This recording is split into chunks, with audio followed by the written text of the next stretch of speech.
Enjoy lang! Konnichiwa! Kumusta kayong lahat? Sa araw na ito, pupunta kami ng clinic para ipacheck yung malaking tagyawat sa aking noo. Joke! Enjoy lang! By the way, ang araw na ito ay napaka-espesyal para sa amin. At ngayon, nandito na kami sa clinic para malaman na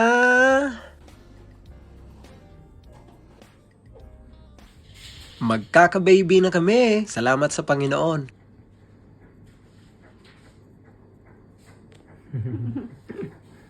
Lakas ng heartbeat.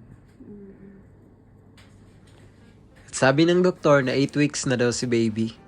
By the way, ito pala yung araw na nag-check yung asawa ko. Yun, gulat na gulat siya sa resulta. At gusto niya namang malaman kung ano yung reaction ko. Kaya nag-video pala siya na hindi ko alam. Kaya ito yung naging reaction ko.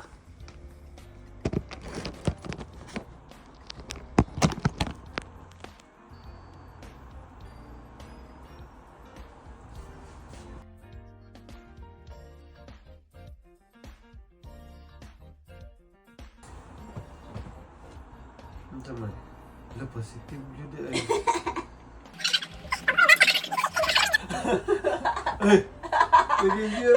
Enjoy lang! Napakasaya sa pakiramdam na malaman na magiging tatay na. Pagkatapos naman sa clinic, pumunta din kami sa City Hall para i-register yung pagbubuntis ng aking asawa. Marami sila itinuro sa amin at isa sa mga binigay nila ay yung isasabit mo sa bag para malaman na ikaw ay buntis. Para nga pag dun sa train, pag nakasakay ka, malalaman ng mga tao, oy, buntis pala siya kasi ngayon may nakasabit na sabi dito, una ka ni akatsyanggaimas, na ang ibig sabihin ay may baby sa loob ng tiyan. Dahil nga meron na ang asawa ko dito, pwede na siyang umupo doon sa priority seat. Enjoy lang! Salamat po sa panonood! See you sa next vlog ko! Take care and God bless! Verse for today, take delight in the Lord, and He will give you the desires of your heart.